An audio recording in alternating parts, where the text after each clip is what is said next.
जब सीधा हैंडल है तब थोड़ी सी रेस देनी है, जब राइट लेफ्ट जा रहा है तो हल्का सा सेंटर करना है पहले, उसके बाद चलना है। हाँ, चलते रहो चलते रहो। Welcome back to my channel Shanvi two wheeler school. दोस्तों, भैया का आज पहला दिन है और भैया नए स्टूडेंट है मेरे, आज से ही आए हैं। और भैया को साइकिल भी आती है बट बाइक नहीं आती है। तो पहले दिन में मैंने भैया को थोड़ा सा समझाया है कि किस तरह से करना है, बट प्रॉब्लम वही आ रही है। अभी जो भी मेरे स्टूडेंट आ रहे हैं, 75% जो भी स्टूडेंट आए हैं अभी तक, उनमें प्रॉब्लम एक ही आ रही है, कोहनी उठा के चल रहे हैं। स्टार्टिंग में यही प्रॉब्लम आ रही है, सभी के साथ आ रही है।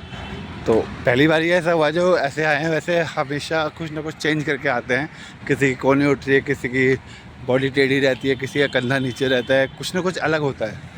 बट इस बार जो आए हैं स्टूडेंट मेरे सारे, वो ऐसे ही आए हैं जिनकी कोहनी में ही प्रॉब्लम है। तो जैसे कि फॉर एग्ज़ाम्पल मैं कह सकता हूँ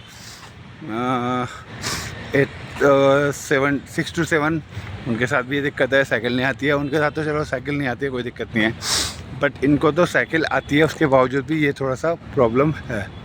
तो भैया का पहला दिन है, तो पहले दिन में आप देख सकते हैं भैया किस तरह से चला रहे हैं।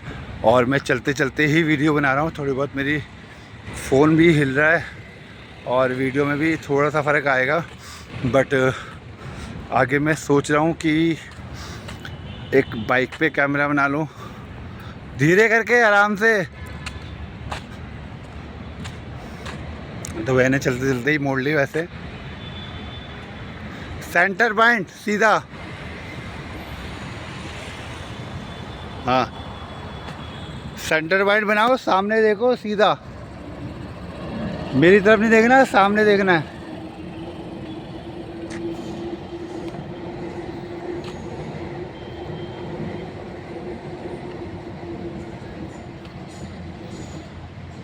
तो पहले दिन में आप देख सकते हैं भैया का थोड़ा थोड़ा मैंने रेस समझाई और क्लच समझाया, किस तरह से छोड़ना है, बॉडी को कंट्रोल करने के बारे में बताया। तो भैया आप चला रहे हैं। अब एक सेफ है कि मैं खड़ा हूँ, भैया चला रहे हैं। मैं थोड़ा रुक के वीडियो बनाता हूँ। थोड़ा शुरू में बॉडी मेरी हिलती है क्योंकि मैं पीछे पीछे चलता हूँ, बट ये कि रेस और कंट्रोल मैं थोड़ा सा करा देता हूँ, तो उसके बाद फिर मैं भी खड़ा हो जाता हूँ। तो आप देख सकते हैं सामने।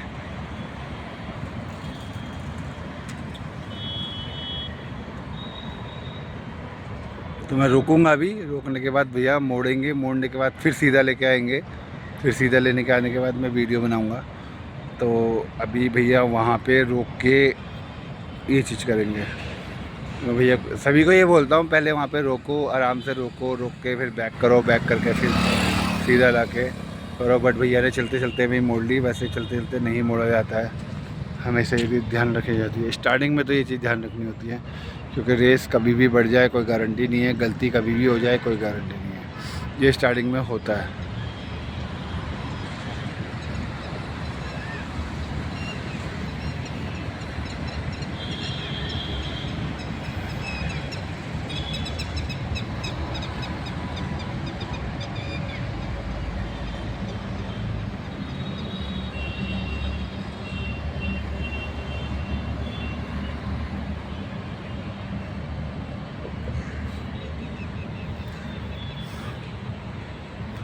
भैया वैसे राजस्थान से हैं, पूछा था मैंने, तो भैया ने बोला मैं राजस्थान से हूँ। मैंने कहा कोई बात नहीं, आपकी भाषा अच्छी लग रही है।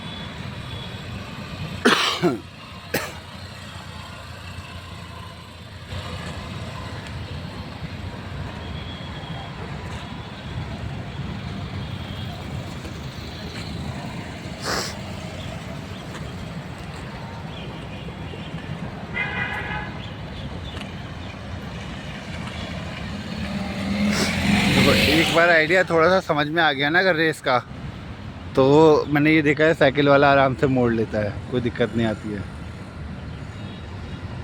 तो वैसे भैया के साथ हो रहा है, धीरे धीरे, ठीक है, धीरे धीरे चलना, धीरे धीरे। फ्रंट में सामने नज़र सामने रखना।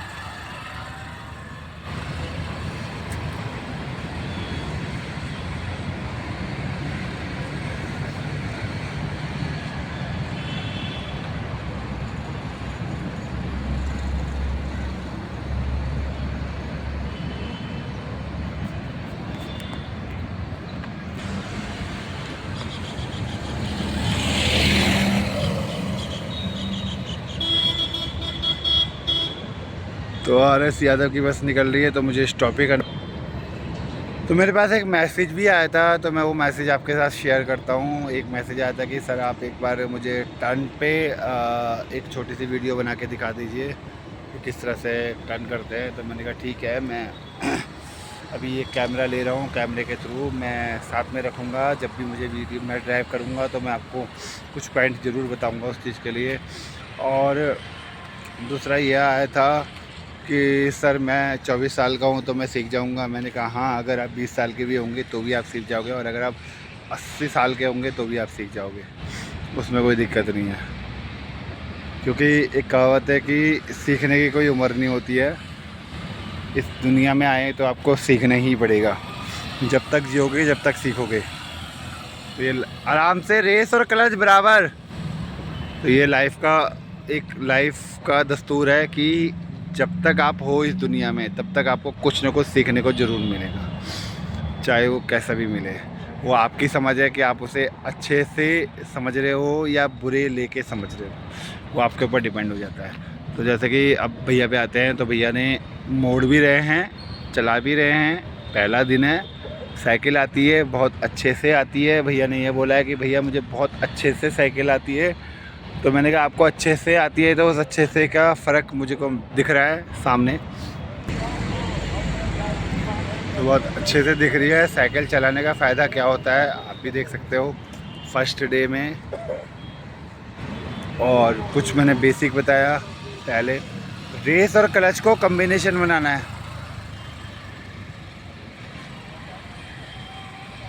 तो अभी स्टार्टिंग है, झटका भी आएगा और रेस बढ़ेगी भी ज़्यादा।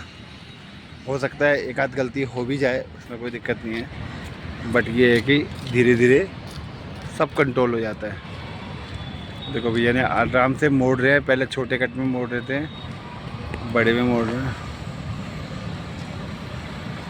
क्लच पूरा दबा के ब्रेक लगाओ। थोड़ा सा मैंने बताया था कि भैया का हाथ तिरछा रहता है, तो आप मेरी वीडियो पे देख सकते हैं हाथ लेफ़्ट वाला उठा हुआ है, राइट वाला भी उठा हुआ है। तो मैंने भैया को बताया था कि हाथ किस तरह से रखना है। बट बीच बीच में याद आएगा भैया को तो भैया सही करेंगे, और याद नहीं आएगा तो भैया इसी तरह से चलाएंगे। तो ये एक आदत होती है, तो वो धीरे धीरे चेंज होती है।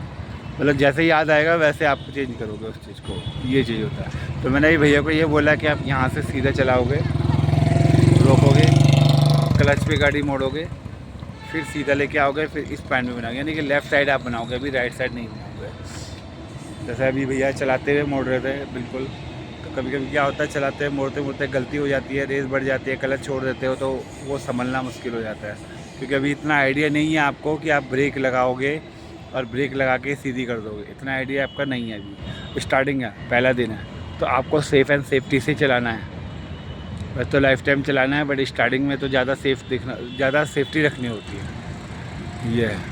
तो भैया को मैंने बताया, तो भैया ने फिर भी पूरा पैर ऊपर करके ही मोड़ा है। मैं गलतियाँ भी देखता हूँ, कौन क्या कर रहा है, कहाँ कर रहा है, कैसे कर रहा है, और उस गलती का निवारण के लिए भी मैं बताता हूँ कि भाई ऐसे नहीं, ऐसे करो, वरना आगे आपको दिक्कत होगी। और आगे आपको जब दिक्कत होगी तभी आप मुझे याद करोगे, और जब आप सही चलाओगे तभी मुझे याद करोगे। दिक्कत करेंगे तो आप मुझे 4 गाली दोगे, और अगर अच्छे चलाओगे तो आप मुझे दुआ दोगे। ये फ़र्क होता है। तो मेरी तरफ से तो आपको ये होता है कि मेरी तरफ से तो कोशिश ये रहती है कि आप अच्छे से चलाओ, बाकी आपकी समझ है कि आप कैसे चलाते हो। तो पहले दिन में भैया इस तरह से चला रहे हैं, कुछ गलती कर रहे हैं, ठीक है। कोहनी ऊपर है, वो अभी रहेगी, 1-2 दिन रहेगी, उसके बाद मैं थोड़ा सा सही कराऊंगा। मैं धीरे धीरे कराऊंगा सही। अभी भैया का ध्यान मैं धीरे धीरे बांटूंगा उसमें।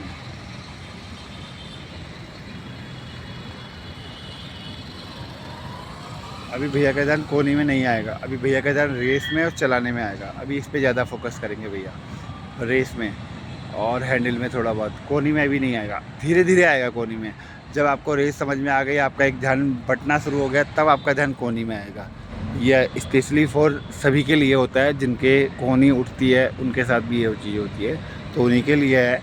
या बॉडी हिलती है, बॉडी कंधा टेढ़ा होता है, तो वो ध्यान आपका बाद में आएगा, पहले नहीं आएगा। तो मैं कोशिश यही करता हूँ कि बारीकी से ही समझाऊँ, बाकी समझना, टीचर का काम समझाना होता है, बाकी बच्चे का काम समझना ना समझना होता है। कोशिश यही रहती है कि आप अच्छे से सीखो और अच्छे से सीखने के बाद रोड पे चलाओ, ताकि सेफ़ एंड सेफ्टी आपके साथ रहे, ठीक है ना। तो भैया कोशिश यही कर रहे हैं कि पैर ऊपर करके मोड़े, पैर नीचे नहीं ला रहे हैं। और भैया को मैंने ये बोला है कि आप पैर नीचे करके क्लच पे गाड़ी मोड़ो, उससे आपको एक बेनिफिट ये मिल रहा है कि आप क्लच पे कितना टर्न ले रहे हो वो भी आपको सीख रहे हो, ये भी होता है। बट कोई नहीं, वो मैं धीरे धीरे भैया को मुड़वाऊँगा, अभी नहीं तो राइट वाला ज़रूर मुड़वाऊँगा, क्योंकि राइट वाला मैं सामने ही करवाता हूँ स्टार्टिंग में, तो ये चीज़ है। तो अभी के लिए इतना ही करूँगा दोस्तों। वैसे ही मेरी जो वीडियो है वो 11 मिनट से ऊपर हो गई है, कोशिश ना करते करते भी इतनी चल जाती है। तो अभी के लिए इतना ही करूँगा दोस्तों। आप सभी को जय श्री राम, जय माता दी, खुश रहिए और प्लीज़ मेरी वीडियो पूरी देखिए, लाइक कीजिए। और आप पूरी देखोगे तो व्यूज़ भी मेरे को मिल जाएंगे उसमें। और मेरा जो टारगेट है वो प्लीज़ याद रखिए, 1 जुलाई, 2 जुलाई, 25 अगस्त, ये 3 मेरा टारगेट है। और अगर ज़्यादा से ज़्यादा हुआ तो 25 से 26 दिसंबर को मेरे पापा का बर्थडे आता है। तो मैं यही सोच रहा हूँ कि उनको एक अच्छा सा सरप्राइज़ दे दूँ इस चीज़ के लिए। तो शायद वो मेरी लाइफ का सबसे पहला और सबसे बेस्ट सरप्राइज़ होगा पापा के लिए, कि मेरे 4000 घंटे पूरे हो गए हैं। और हो सकता है ऊपर वाले ने चाहा तो 4000 घंटे के बाद कुछ व्यूज़ अच्छे आने पे कुछ पेमेंट आ गई। जो पहली पेमेंट आएगी वो कहते हैं कि आप मंदिर में चढ़ाओ, तो मेरे लिए मंदिर माँ बाप ही है, मम्मी तो है नहीं। और आज मम्मी की वजह से ही मेरा काम चल रहा है, तो बहुत बड़ी बात है मेरे लिए।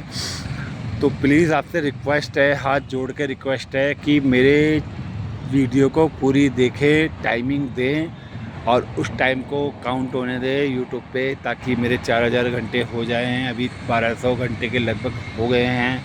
और वही टारगेट मुझे दिसंबर से पहले, यानी कि जुलाई, अगस्त, दिसंबर, ये 3 टारगेट है, इनमें मुझे पूरा करना है।